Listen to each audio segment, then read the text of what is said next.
Good morning, everyone. Good morning. It is 10 o'clock. We'll call this meeting to order. We do have a quorum. All 5 members are present. Opening prayer this morning will be by Pastor Hollis Parsons of Tabernacle Baptist Church, and that will be followed by our pledges led by Commissioner Snuggs. If everyone would, please rise.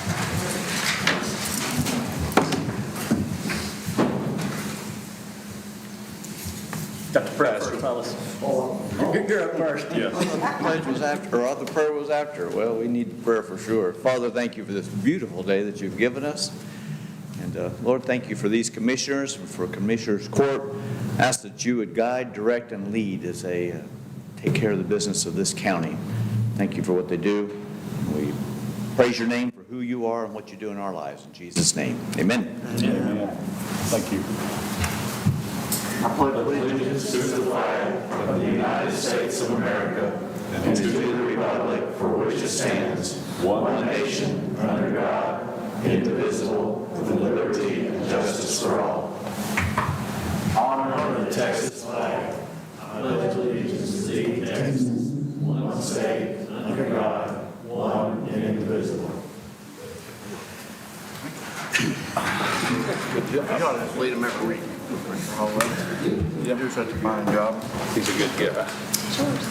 Okay, item number 5 on the agenda. Do we have anyone who has signed up for public comments? No, sir. No one? Okay, number 6 is we will have an update from Ginger Johnson of Abigail's Arms. Ginger? Good morning. Good morning. My pocket so it doesn't rattle the podium here. All right. I had brought a proposal before you guys for some additional funding coming through the American Rescue Plan. So I just kind of wanted to give you guys an update on some numbers and some things that have been going on within the county. So to start out with, I kind of want you to think in your head about your family, your children, your grandchildren, your wife, your mother, your sister, because I'm going to throw some numbers out here and then kind of bring it down to the local level of what that means for this county. So 1 in 4 adults will experience some form of sexual assault after their 18th birthday, during their lifetime. 1 in 4 women will experience some form of domestic violence during their lifetime. 1 in 10 children will experience some form of sexual assault in their lifetime before they turn 18.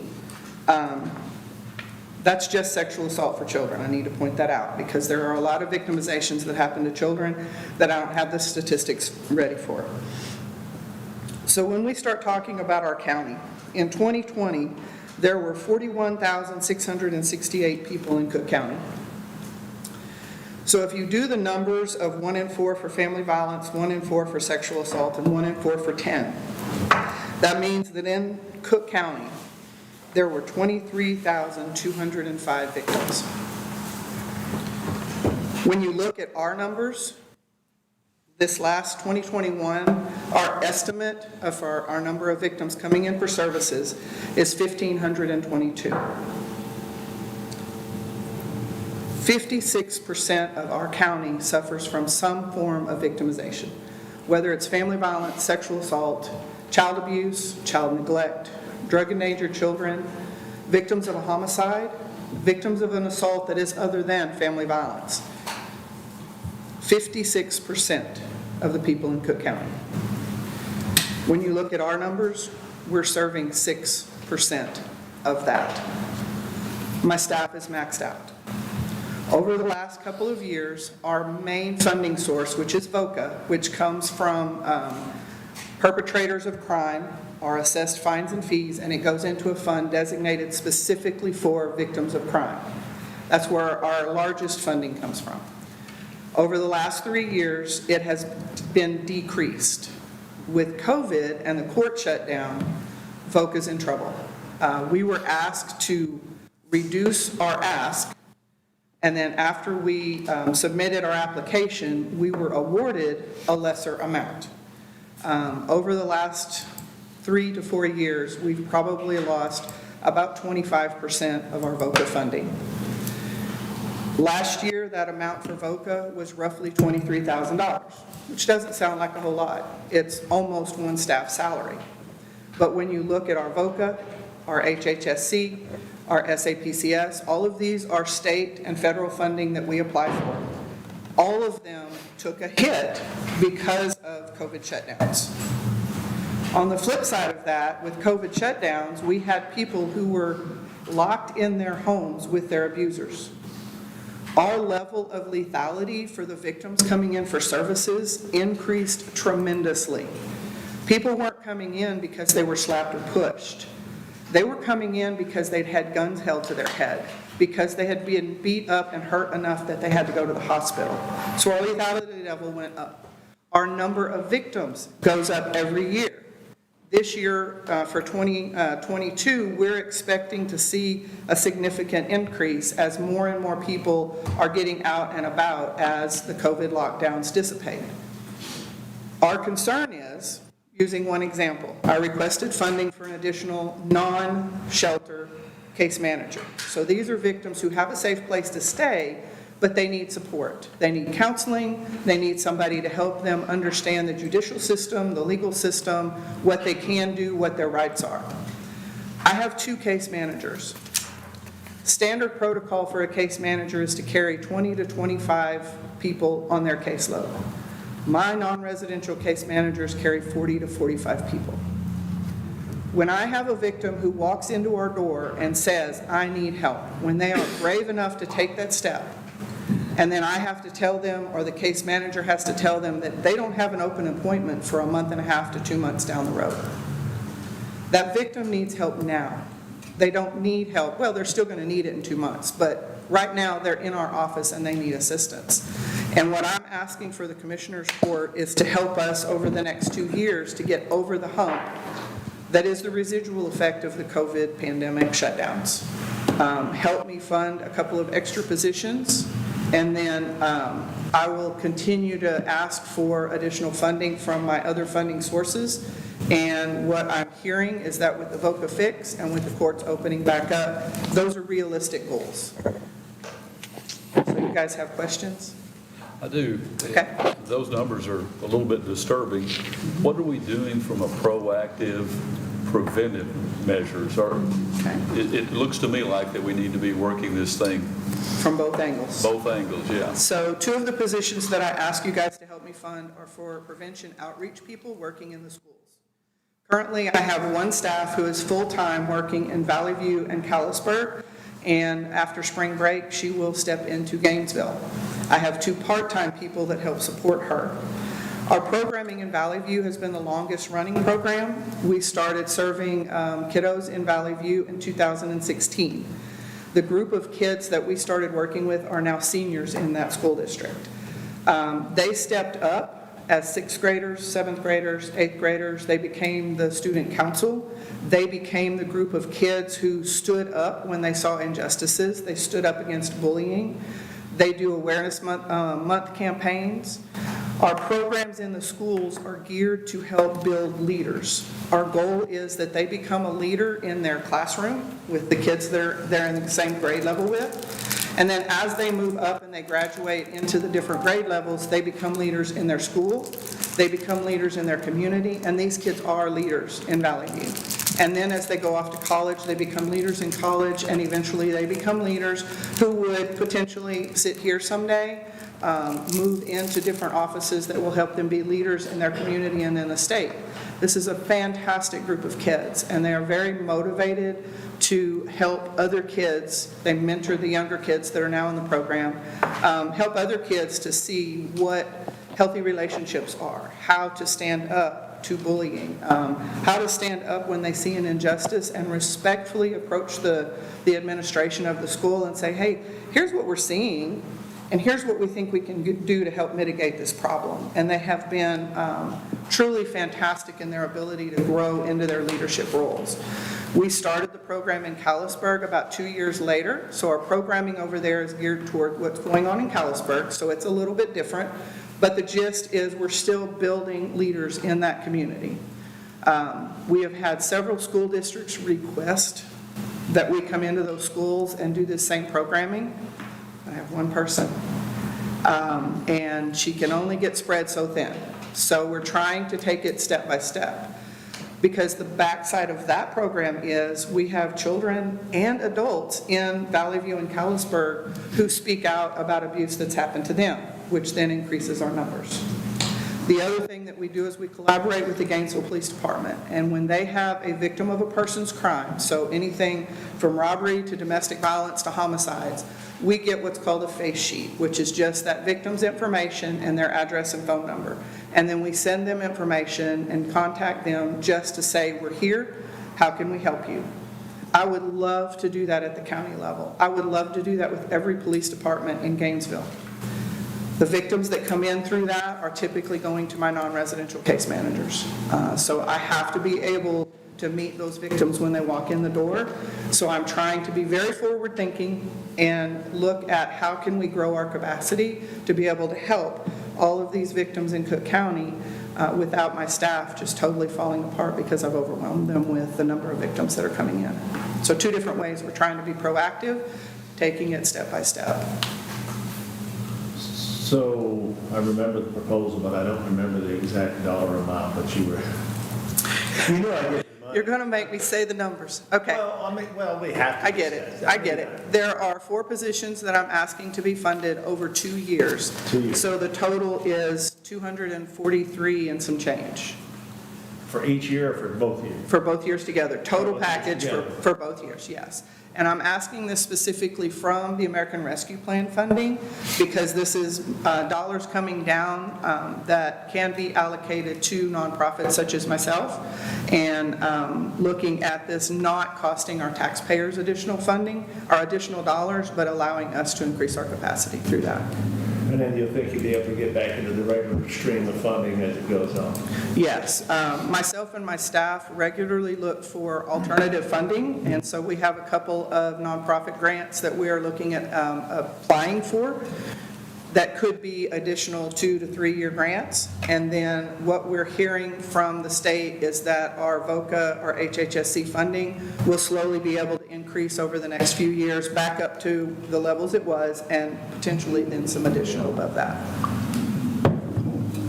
I definitely. That wasn't so bad. What's that? I said that wasn't bad. It wasn't bad. No. My goal is always the sustainability. I do not want to hire someone and then have to lay them off because of grant funding ends. Yeah. So my staff and I, like I said, we're always looking at additional funding options that we have. And when this came down, all of our coalitions said, you need to approach the county level, and then you need to approach the city level and see if there's assistance you can get from them. So. Do you think that if you have commitment from the county, does that give you a little bit more pull with the state, or are they disconnected? They're not disconnected. They are working on the state level for federal fund, or state funding from the state level to assist us as well. But when you look at, there are 70 CACs in the state of Texas. So CACs of Texas will get a little chunk, disperse it out. CACs, child advocacy centers, family violence programming, sexual assault programming, and CASA programmings they went together and approached the state. And they did get funding that will be allocated across all of those different fundings, and then all of their individuals like us down on the bottom level. So we will get some help from them, but it's going to be a small increment of what I really need to be able to do what I see I need to do. So, yes. Any other questions?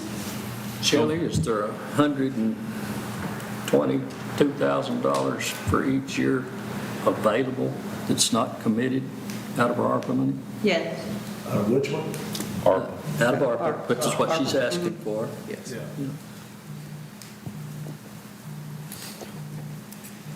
My concern is once the county signs up for it, the state will just continue to decrease whatever they're providing.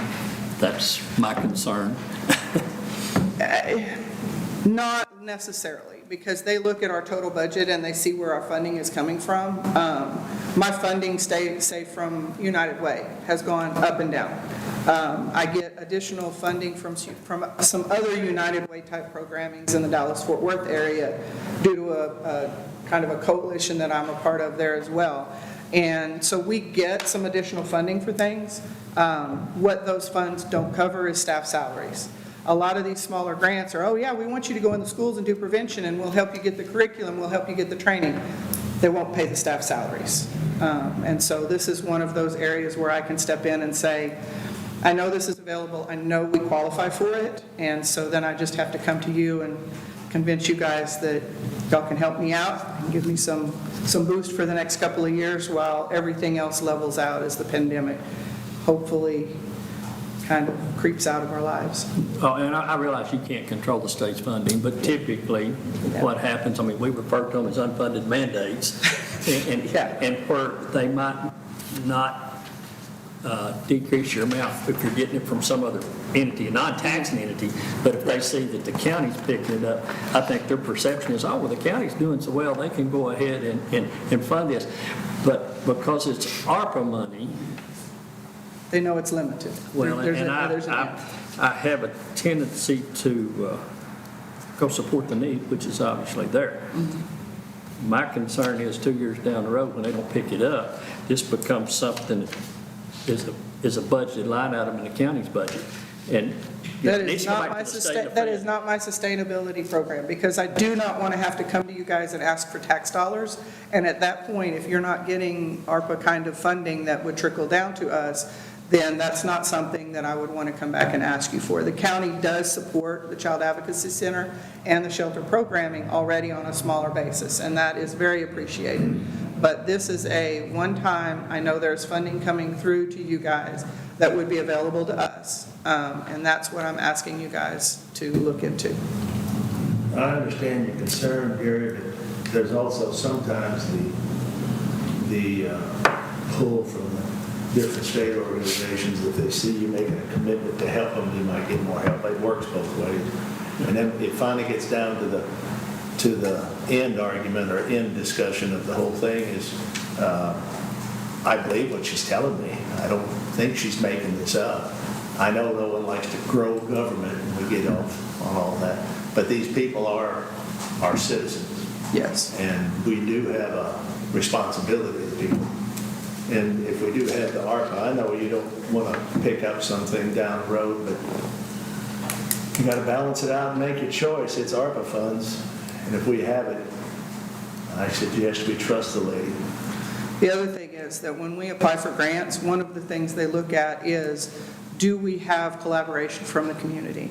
And that is something that Abigail's Arms has always had. I mean, we built a shelter fully paid for when we moved in. I have collaborations with all of the law enforcement agencies, the Department of Family and Protective Services, the court systems. We collaborate really well, we communicate really well, and I have the support of the community that's demonstrated through private funding that comes in, monthly donations, yearly donations.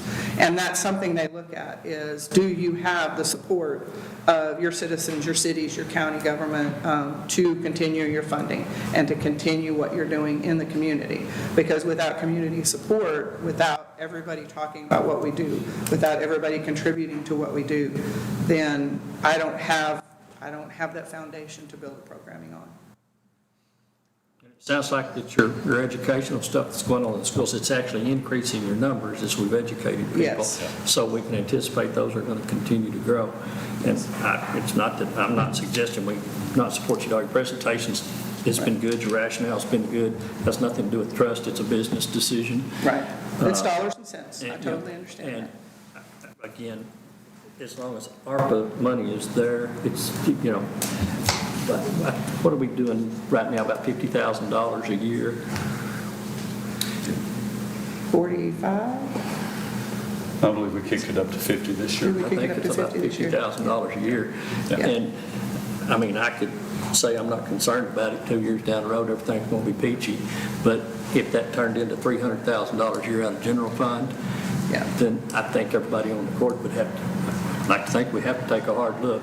I mean, the programs need to stay at the federal level and the state level and be funded by the feds and the state, my thinking. But enough said from me. And like I said, all of my grants that I get are not tax funded, and that is where I really try to stay in that realm when it comes to paying our salaries, is I don't want to create an extra tax burden on the citizens of Cooke County for the programming that I'm doing. And I agree with your concern. You don't want to hire people and the funding go away and then you lose them. I mean, that's the last thing, I mean, we want to do is I mean, obviously your expense, majority expense is salaries. Let me ask a question here. You know that I'm highly supportive of the activity that you're doing, especially the proactive stuff in the schools. What you have going on in Valley View is exemplary. It's an excellent program. I'm very proud of that program. You should be, and I'm very proud that we have that program in our county. Is there a possibility go forward, though? Because I love the ideal of funding you temporarily, but certainly, like Gary says, we can't do it long-term.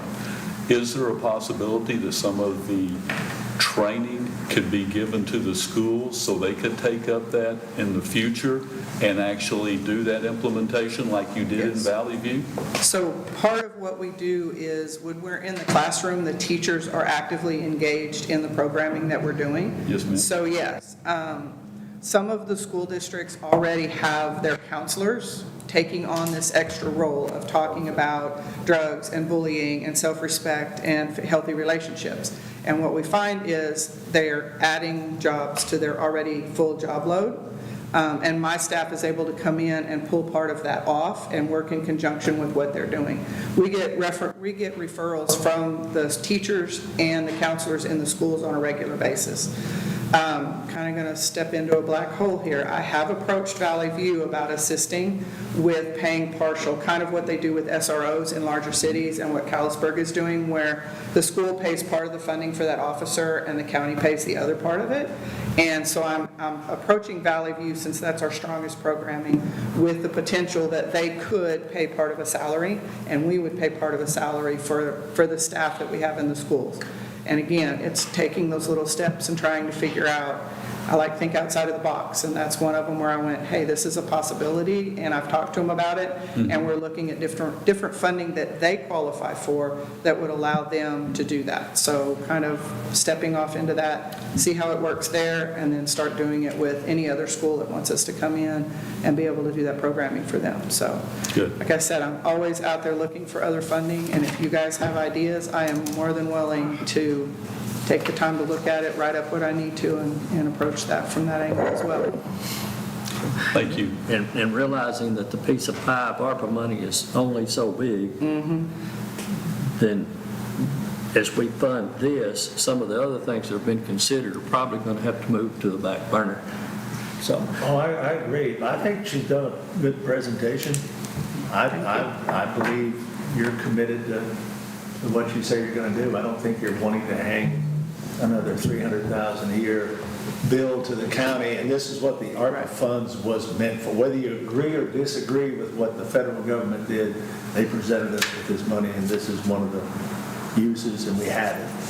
So this is on top of what we already give you? Yes, totally separate, yes. Because I would hope that what you already give me keeps going, even after the 2 years, it keeps going, so yes. I'd make the motion that we use ARPA money for the next, We need to put it on next agenda. oh, this is just a... This is Yeah, just a it's a- report. Okay. Yeah, it's not an action item. Yeah, Okay. we'll get it on the next agenda and delve into it further. I really appreciate you coming today and giving us an update. It was very insightful. Thank you for inviting me, and if Any you ever have questions any about- questions, y'all know how to get a hold of me. I am notoriously easy to find. So I would like to invite you guys as well, since we've gotten into our new Harvey Street location, if you'd like to come by and see what we've done to that location and what services we provide there. Most people think of us as a family violence shelter, and then when I start talking about the Child Advocacy Center and the non-residential programs and the prevention programs, most people don't really know that we do those additional things. So you're welcome to come by anytime. From the personal standpoint, I'd like to send a message, a personal standpoint, that we don't plan to support this beyond the 2 years, so you can use that as a tool and leverage. So when these other entities begin to say, hey, well, the county's taking care of that, you can go forth and say, and I'm just speaking for myself, that the county has no intention of taking this on long-term for this kind of money. Correct. Totally understand. Thank you. Thank you for inviting me.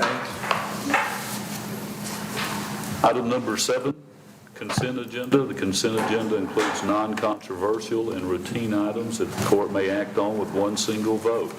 The judge or a commissioner may pull any item from the consent agenda in order that the court discuss and act upon it individually as a part of the regular agenda. Anybody have anything? If they don't, I make a motion to approve the consent agenda. I'll second. Have a motion to approve the consent agenda from Commissioner Clement, a second from Commissioner Snuggs. Any further discussion? All in favor, please signify by saying aye. Aye. Opposed? Ayes have it, 5-0. Item number 8, deliberate and consider possible approval of Treasurer's monthly report for December of 2021. Motion to approve. Have a motion to approve from Commissioner Snuggs. Second. A second from Commissioner Clement. All in favor of approving the Treasurer's monthly report for December of 2021, please signify by saying aye. Aye. Opposed? Ayes have it, 5-0. Number 9, deliberate and consider possible approval of Treasurer's quarterly report for October through December of 2021. Motion to approve. A motion to approve by Commissioner Snuggs. Second. A second by Commissioner Hollowell. All in favor of approving the Treasurer's quarterly report for October through December 2021, please signify by saying aye. Aye. Opposed? Ayes have it, 5-0. Item number 10, deliberate and consider possible approval of preliminary plat for proposed Kiowa Oaks subdivision, farm to market 3496 in precinct 2. Have anyone here speaking to that preliminary?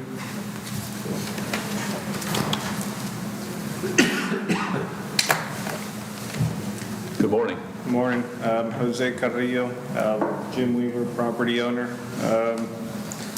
We have this large lot subdivision out on precinct 2, proposed 2 commercial, 9 residential lots. All comments have been satisfied per staff and recommended approval. Everything good with it, Kathy? Everything's good.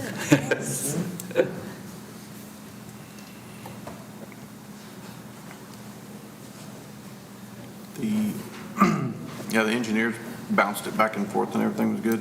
What kind of roadway are we thinking?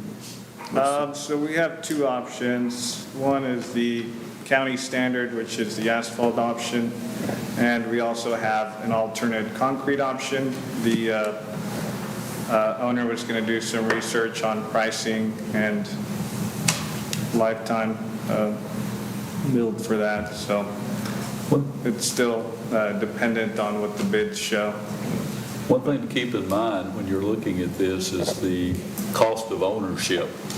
And yes, asphalt will oftentimes be cheaper in your initial lay, but during construction, it's going to take a beating, and you may end up having to redo that 2 or 3 times before you actually turn it over to the county. We highly recommend you look closely at concrete and talk to other contractors that have tried to use asphalt. And they end up with a lot of difficulties. Not that we wouldn't accept, and I can't speak for Commissioner Snuggs, but I think that oftentimes asphalt will end up having to be repaired numerous times during the construction periods. Just food for thought. Yeah, the last chip seal road that I accepted it's gone. Yeah, It's only been a couple years, so I'm just very leery about taking any. Sounds good. Yeah, we have 3 contractors looking at this, and we appreciate the recommendation. One called me, and I told him, I said, I don't know why you're calling me, we're not to that point yet, so. Right. Yeah. Any other questions, guys? Thank you. Sir? Go ahead. Go ahead. What were you No, going to say? go ahead. Oh, I was just going to I'm good with approving the preliminary. I was gonna say, this is just a preliminary. Yeah, I'm good. I was gonna make a motion to approve the preliminary plat. I have a motion to approve the preliminary plat, I'll second. a second from Commissioner Clement. All in favor of approving the preliminary plat for proposed Kiowa Oak subdivision on Farm to Market 3496, please signify by saying aye. Aye. Opposed? Ayes have it, 5-0. Thanks, gentlemen. Thank you. Our subdivision regulations don't require concrete, so. No, No, I just urge people, because it's better. at the cost of ownership during the construction period usually works out better for you, but yes, it's Just like it's data is substantial. absolutely. Yep. Look at it from every aspect, and the upfront cost is significant It- from concrete. it is. You know, so Yeah. you gotta weigh that against, how many times you have to service it over a period of 5 years versus what the cost is upfront. That's true, but also take into consideration, you may want to talk to a realtor as, what would be the value of the property with concrete streets versus the value of the property with asphalt. It'll certainly increase the value of the lots that you'll be able to sell for more, I would think. You're absolutely right. There's a point of diminishing return. There on is, that. yeah, there Especially certainly when we have utilities now putting an arbitrary increase on water and power for each lot on a new development. Well, it's also diminishing return for the taxpayers. So when do we have to make a decision whether we're going to accept it or not? At the final, Except what, I'm sorry? well, Like, when does that come down? But whenever they say it's finished, typically what we do is you put them on a maintenance bond then, and it's still for just 2 years. But chip seal these days, what happens is about the time we're ready to accept them, they're deteriorated, especially they run their concrete trucks in and out, Part of that might have to do with, we might need to be talking about our subdivision regulations, because I know somewhere in the last month or so, someone was in here and they said we built the road to the minimum standards of the regulations.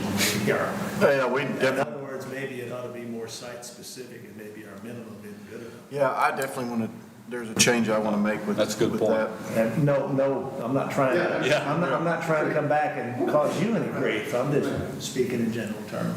Because I don't personally think, I've heard it several times, we built it to your minimum standards. I don't know. Because what happens is, not to pick on you, but when you're looking at making a profit off of it, and then it gets turned over to the taxpayers, I got to look at it from that standpoint. When I see all these roads failing and failing and failing over the years, I have to make a good decision for the long term. So I'm of the opinion I'm going to quit accepting them in the precinct one. that's what I'm thinking. And then they'll build them to, To build them to last. they'll build it to I last. don't know. That's a danger to go down to. That's subject for another discussion. We'll have constituents that you have to address and deal with. Those issues, I can just tell you that there are some things within, again, this is personal opinion, I'm not the expert at this by any means. There's some things in your standard specifications that should be looked at a hell of a lot more than what you're doing on the road. probably so. We appreciate that input. All right, sir. Thank you so much. Thank you. Okay, item number 11, deliberate and consider possible approval of final plat for Skyview Meadows addition in Precinct 3. Any concerns there, Kathy? I think that everything's been taken care of. Try to stuff we can't do.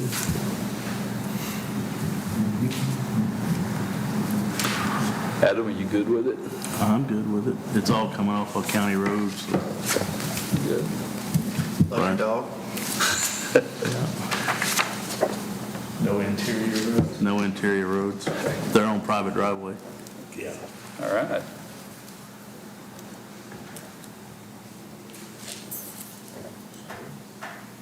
I move to approve. Have a motion by Commissioner Arndt to approve. A second by Commissioner Clement. All in favor of approving the final plat for Skyview Meadows addition, please signify by saying aye. Aye. Opposed? Ayes have it, 5-0. Thanks, gentlemen. Deliberate and consider possible action regarding Main Street parking lot. We did have our kickoff meeting with Teague, Nail, and Perkins. And they're telling us it'll probably be about 120 days before they finish the bid proposal, the topographical survey, geotechnical investigation, so on and so forth. It's a little bit more lengthy than I thought it would be at the beginning. But we are underway, and hopefully in 3 months, we'll be in a position where we can place this out for bids. They also are going to give us a couple of different possibilities as far as the original sketch. They're looking at taking out some of the corner in order to get a little bit more space. They're going to look at angling the interior portion of the parking and give us a couple of different concepts of one way in and one way out. So they're going to redraw this in several different options for us to take a look at. 4 months is a long time, but you're using it for storage now anyway. I think everything's off of it now, isn't it, Rick? Well, then they talked about using it for storage for the Yes. Crest. Yes. crest. Not the crest, but the annex. Annex. Yeah. They're hoping that they're able to use the parking lot that belongs to the bank, but if in fact they're not, they will be using it. And we have to put two, I'm sorry? we have to put in 2 handicap. Yes. Oh, was that based on The new one. Parking lot? On Main Street. Yeah. Yeah, is that based on a percentage? It is based on a percentage, and we can discuss it once they give us a couple of concepts, but we could actually make additional handicaps over at the library if we wanted to. It's just, I'm just curious how they yeah, arrived at no, it is, it's a percentage. If you're putting in 1 to 50 spots, you can put in 2, I believe she's right. Yep. something like that. But I'm excited to have this parking lot. I think this is going to be a really good plus to the downtown area. Yeah, we've had the property long enough. It's time to do something. And that's all I have on the parking lot. Anybody have anything else they want to discuss as concerning the parking lot? If not, we'll take no action and move to item 13, deliberate and consider possible action regarding the Crest Building. We're having a workshop this afternoon, right? I believe so. Okay. That's exciting, too. It's not a whole lot to discuss here. We'll know a lot more after this afternoon, I guess. Okay, thank you. Then we'll take no action on item 13, and we'll move to item 14, deliberate and consider possible action regarding county radio communication system. Gary, any update there?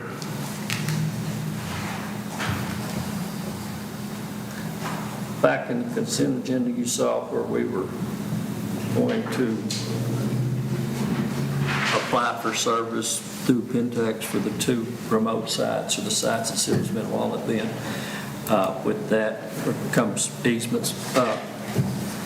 You know, with your... Not yet. Okay. Still waiting. Talked to him the other day again. He said, no, I haven't located him yet. I'm still working on it. We've reached out to both property owners for easements for the construction of the high lines and the poles and stuff of that nature. They are boring holes to determine what's below the towers so that they can engineer the piers. There's a lot of work going on behind the scenes as far as wiring at the Rice facility and at Pentex.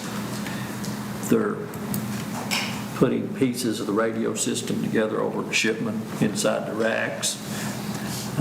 So things are beginning to move along. We've reached out to Douglas for propane service, so we're waiting on a quote from them, I guess, as far as what that's going to cost us for the tank. And what they provide that some of the others don't is the ability for electronic monitoring. So if the propane tank gets low, we get alerted.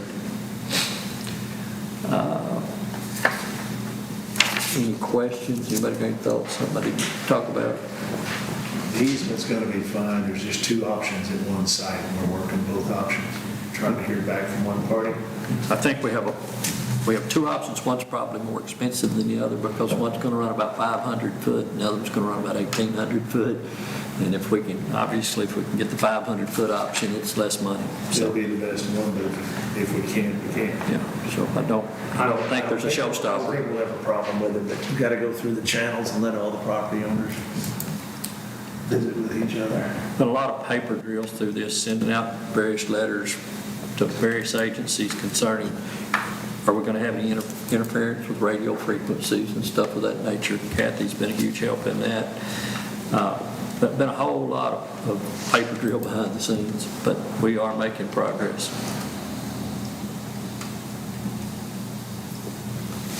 Anything else? Unless I prompted a question, I think that's pretty much it. Okay, we'll take no action on 14 and move to 15. Deliberate and consider possible action regarding the annex. One of the things that was overlooked in the preliminary plat or drawing was some of the IT hardware that we need to budget for. Some of the things that will be needed in order to finish out that upstairs area. We'll need 3 new security cameras, 6 wireless access points, a network switch, several battery equipments, a DVR for backup security cameras. The total comes to $12,000. I believe that we have that excess in the budget for the annex. Am I correct, Shelley? Yes. Is that also going to take care of the wiring and the new boxes and some of the offices that were oversights, Judge? Do you know? Yes, that takes care of all of the Wi-Fi access points, computer access points. Ethernet wiring and Yes. stuff that was. Electrical elements. I don't think the electricals were, well, it may be. I think, yes, sir. I believe that some of the electricals are being moved in order to accommodate some of the cameras and some of the Wi-Fi applications. Komatsu designed this, didn't they? They did. They ask us what we need, Yeah, I don't know how we got here. Lots of plug-ins. I'm sorry. Lots of plug-ins, lots of light switches. Yeah. You can never have too many. No, that's absolutely true. We just built a new house and we've realized we don't have near as many plug-ins as we need. We got opportunities to review his oversight on our part as far as some of the Ethernet type stuff. Yeah. Wiring. So, buck stops with us on that one.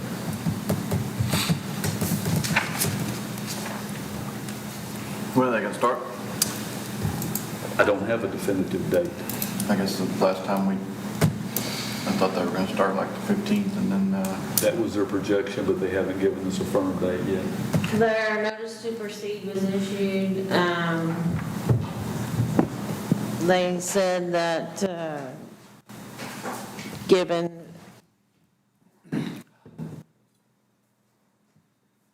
if they got permits from the city, Yeah.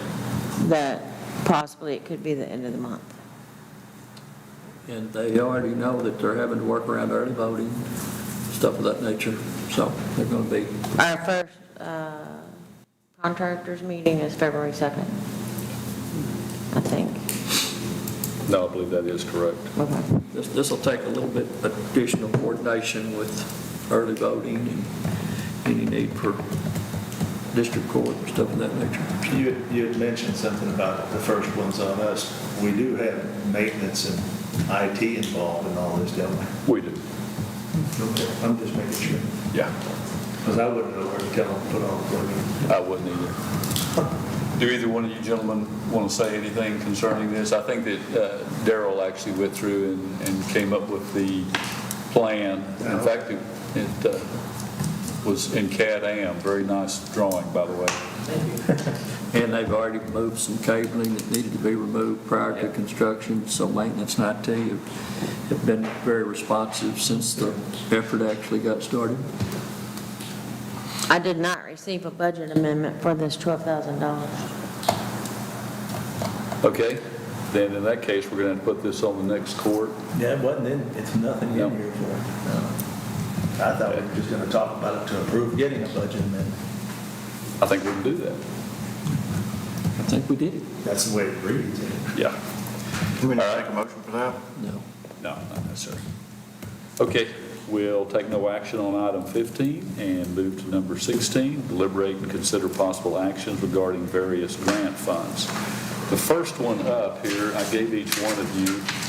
The hospital is requesting that we provide them a tent once again, like the one we provided last winter, for them to do testing for COVID patients outside. As we all know, it appears that the number of hospitalizations are leveling off, or in some instances actually going down, but the number of people being tested is going up significantly, and they really would like to be able to accommodate it outside. This is a quote for the tent. This is the original installation for the first month of $33.60, and then it would be $1,800 a month after that. And the reason I bring it up now is they're under the impression that FEMA would pay for that through March. Is that correct, Shelley? I believe so, 100% through March. Reimbursement, or reporting is due in April. I certainly wouldn't advocate going any further than what FEMA would pay. But as some of you probably are aware, it's hard to get test kits now because so many people are being tested.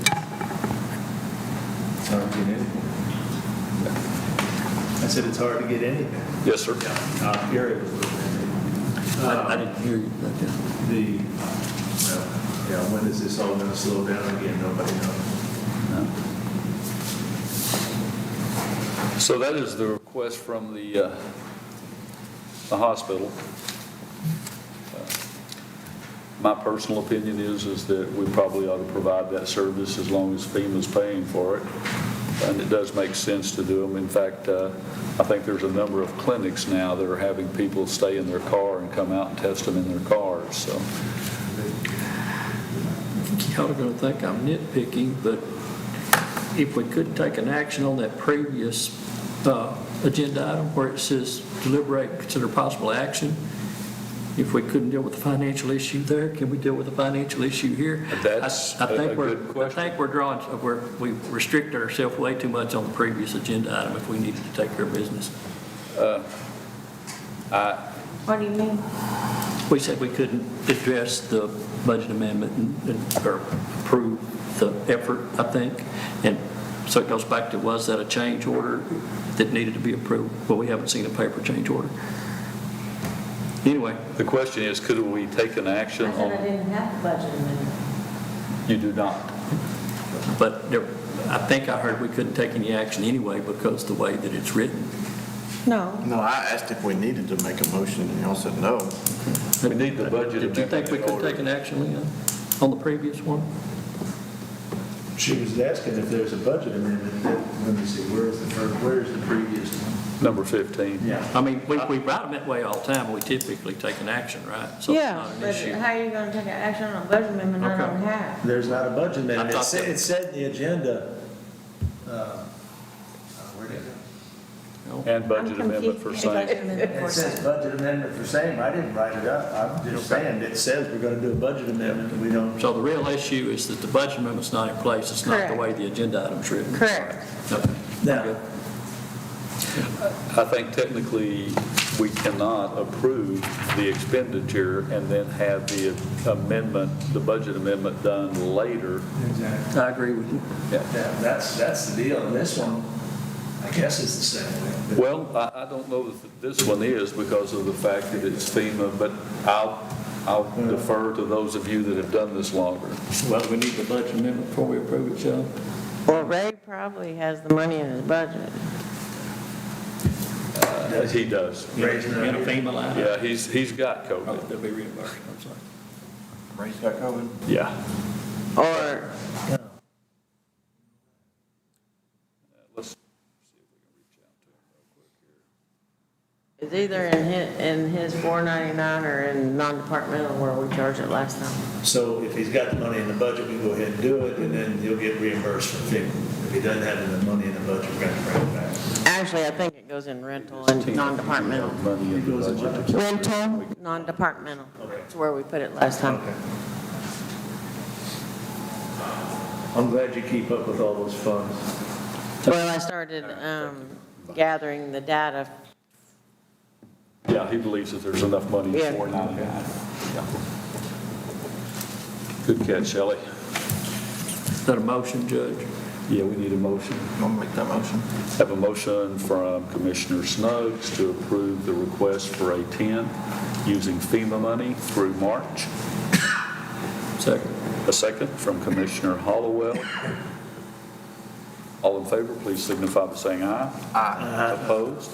Ayes have it, 5-0. I got a quick question. Does all this go under B under this FEMA? Yes. Right?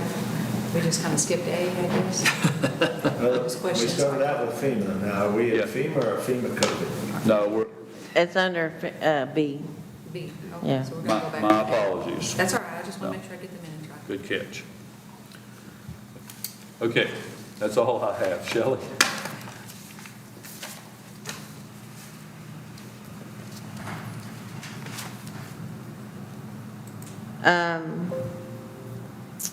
A, under FEMA, we finally received the $32,000 payment for Precinct 4, PW 405, on Friday. I am under the impression that the quarterly reports were submitted. However, when I sign in, it doesn't look like Precinct 3's was done. She finally got with, is it Michaela now? Yeah, Michaela, not Mackenzie. And supposedly they went through all of it, but But under Precinct 4's, there is typed in, and Michaela's name is there. Under Precinct 3, there's nothing typed in the boxes are unchecked, she'll and have to call her back. it's still sitting open. When I visit with Michaela that day, not Amber, it was that they had to do both of these, 3 and 4.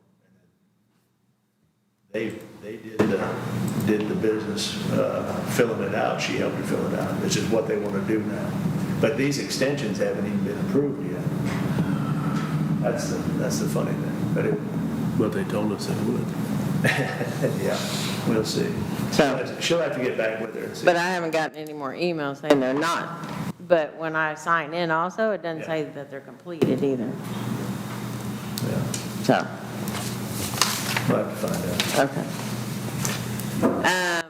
Under FEMA COVID, I had started gathering up list of items that need to be submitted to be reimbursed for. So that's why I knew about the tent, because I had seen it this weekend.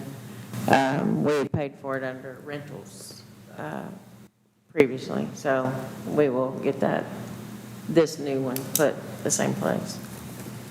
CTIFs, did you, Commissioner Snuggs, find out about your salaries? Do I need to? I just told her to hold off on everything until we got the road complete, but I need to probably send you some updated figures on your salaries, because I probably haven't sent them to you like I do Precinct 3 and 4, because I had to do for Precinct 1, updated salary list, keeping up with annual changes in longevity and/or raises. yeah, that'd be good. since That way we set up they're- our new computer program anyways. Yeah, since you updated your equipment rates, that way you'll have updated salaries and updated equipment rates, so. You had sent me my latest right on employee salaries, because I got some new people. Yeah, on your new people I haven't, but you're on your search road, you do have updated salaries that you turned in. Well, whatever it was at that point in time. Yeah. Just out of curiosity, sometimes it's called CTIF, sometimes it's called search. What's the difference? Well, the old terminology was search, I but, just learned that, because on the email it says search, and I figured that's what it sounded like. yeah. Elections, I'm just waiting for the there's only one elections grant left, and I'm just waiting for the date for it to open to submit final. And on the American Rescue, they came out with the final rule, and they came out with a overview. If I can get my, hello.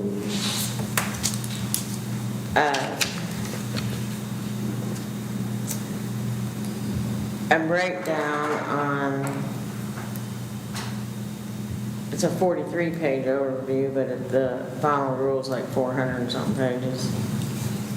And basically what it says is if you received less than $10 million, that you can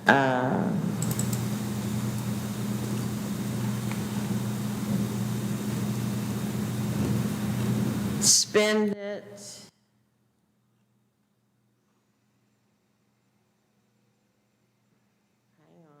I'm looking. You can spend it on your normal government services, and the reporting is not as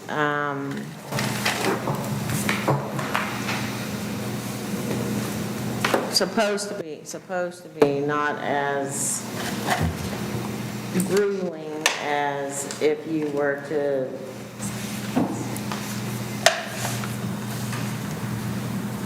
keep it out and give it as a grant.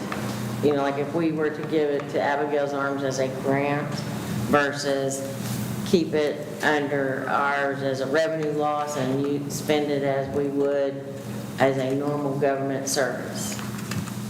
Because we give them money anyway, so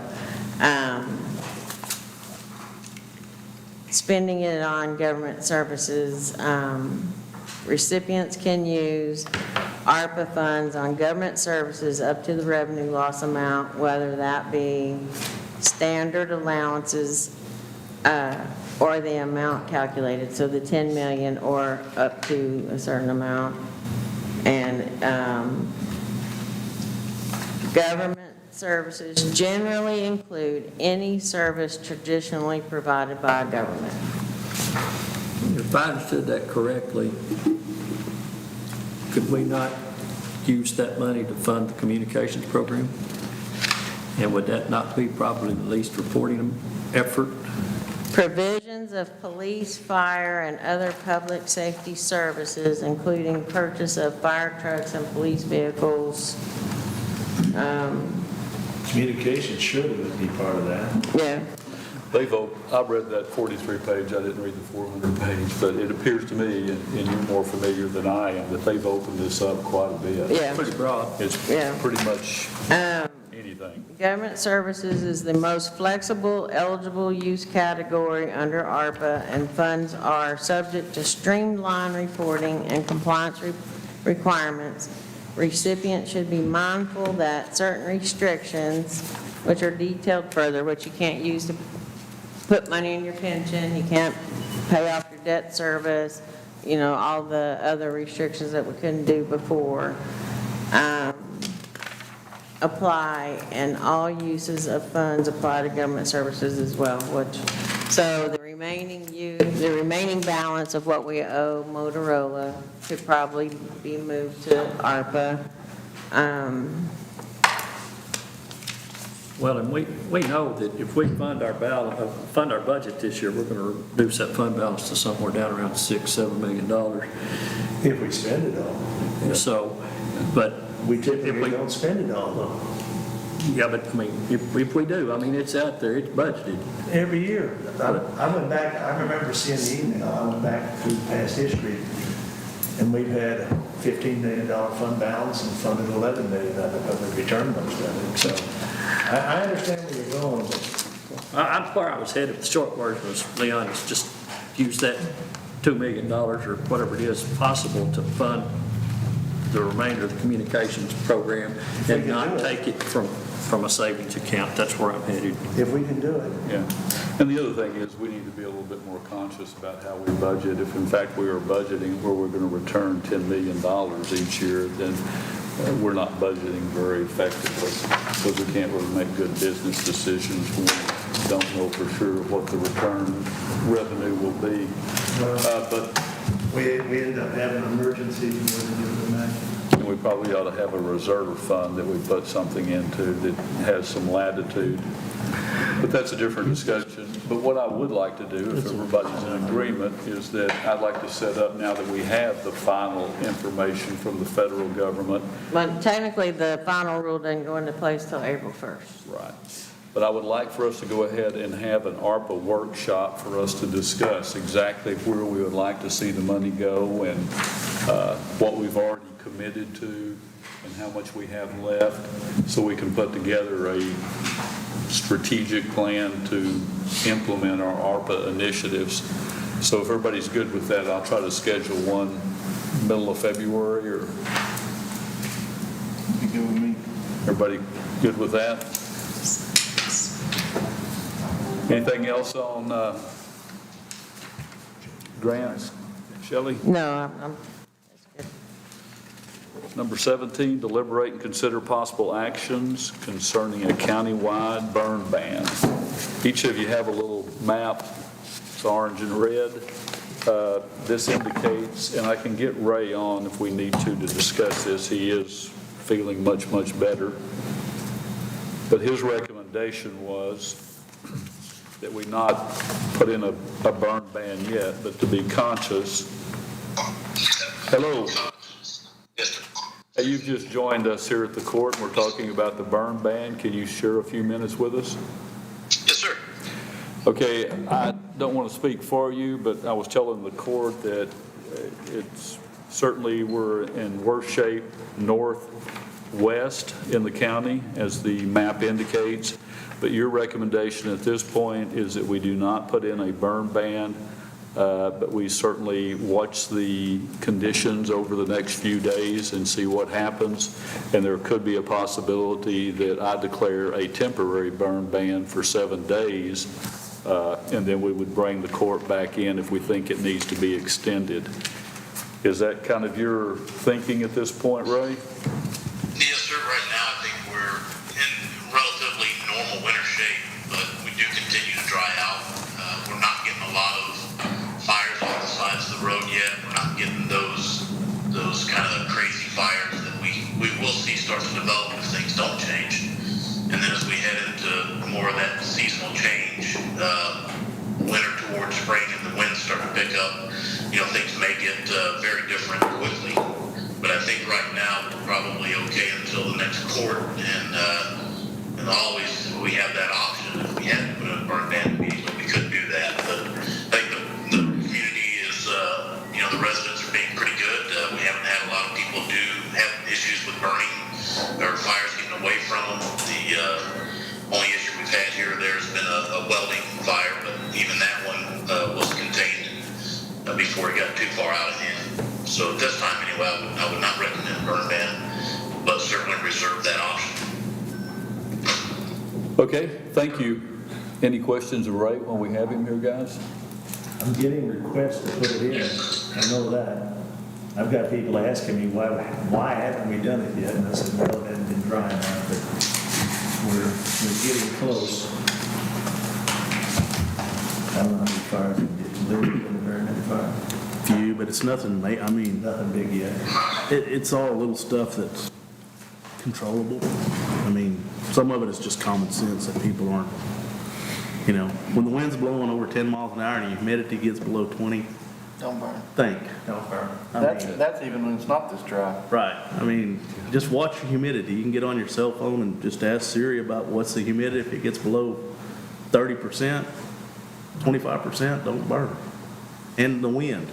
I mean, the wind's going to be a major part of it. If it gets over 10 mile an hour, don't do it.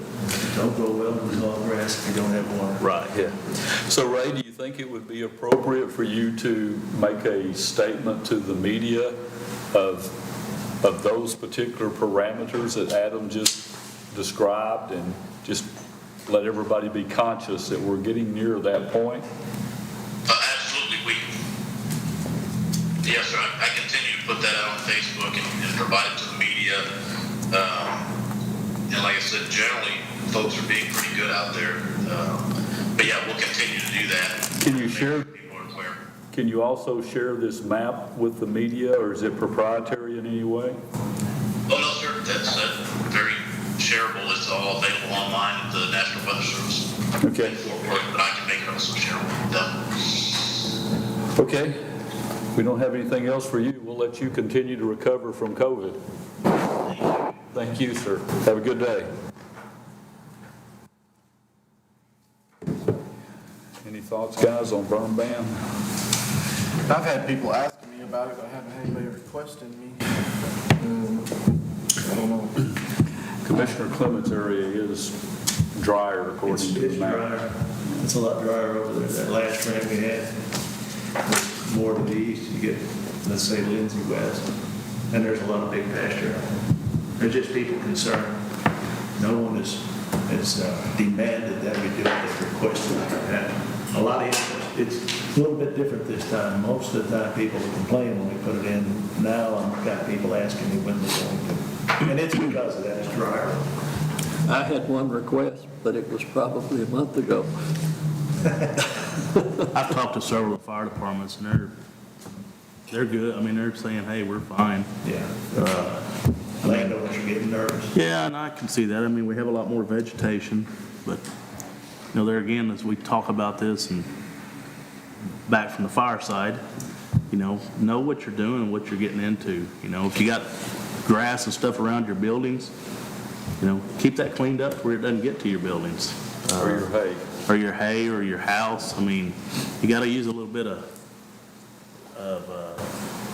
prudence, I guess you'd say, or common sense to, don't have tall stuff around your buildings and your hay. So. Yeah, that concerns me the most. Hay was very expensive this year. Yes. I sure hate to see mine go up in flames.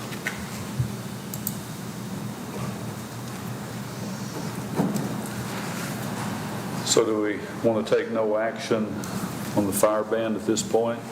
Keeping in mind that if Ray thinks it gets worse, or you guys see anything that would indicate we need to do something different, let me know. Okay, then we'll take at this point no action on item 17. Item 18, is there any future agenda items we need to get Kathy up to date on? Except for the budget amendment that we'll work with Darrell. ARPA workshop, yep. We could have our workshop, our meeting, could be done. We could. February 14th, we can do it in the afternoon. Yeah, that, good suggestion. We did it in the morning last. Good, yeah, just trying to. Okay, nothing else on future agenda items? We'll take no action on it. I've got a question for Sure. Shelley. On this ARPA, the new rules, the latest, greatest final rules, the determining revenue loss, you have two options. We haven't selected one at all, have we? No. Yeah. Okay. You have to pick one or the other. You can't switch one once you select one. Is the way it reads. I was going to ask that a while ago. I didn't. It talks about determining revenue loss. You can. It's more, it would probably be more advantageous to choose all of it, Yeah. because then you basically can spend it. Or whatever you want. Okay, I read that right. All right. That's good. Just making sure. But we haven't chosen one of these. Well, this is the first time you've had that choice. Okay. Yeah. Before it was just make a calculation. and Okay, how so that much- doesn't have any bearing on this? No. Okay. That was the rest of the question. All right, good. Okay, item number 19, adjourn. No, sir. No, sir. You have an addendum. Oh, I do have an addendum. Thank you. I do not have a copy of the addendum. I was warned about the addendum. I knew we Is that for the workshop, or is there something else? It was addendum to the consent. Yeah. Workshop's 2 o'clock, right? Yeah, it is. 1 or 2? 1 or 2 for the workshop. Okay. Is the workshop 1 o'clock or 2 o'clock? I thought it was 1 o'clock. I was looking for my latest. Okay. Supplemental agenda, it is under consent agenda. The consent agenda includes non-controversial and routine items that the court may act on with one single vote. We've added O, which is deliberate and consider possible approval of cancellation of service agreement with I-Work requiring a 30-day written notice. And P, deliberate and consider possible acceptance of a donation in the amount of $40 to the library by Kay and Guy George in memory of Paul Knuffon. Sorry if I mispronounced that. So moved. Okay. Yeah. Have a motion to approve O and P of the consent agenda under the supplementary meeting agenda. Gary looks confused. No, I thought that I-Work stuff was on the consent earlier, so. No, this is part of this thing. I was told, my bad. And I have a motion from Commissioner Clements to accept and a second by Commissioner Snuggs. All in favor, please signify by saying aye. Aye. Opposed? Ayes have it, 5-0. Have I overlooked anything else, ladies? We all need to hang around for signatures, Kathy. Yeah, Okay. did you remember that $100 you owed? I knew it. I'll get that I to couldn't you. pass it up. You certainly can. You can have that copy if you'd like. Item number 19, adjourn. I make the motion? Have a motion to adjourn by Commissioner Arndt, and a second by Commissioner Snuggs. All in favor, please signify by saying aye. Aye. Opposed? Ayes have it. Thank you. Okey-doke.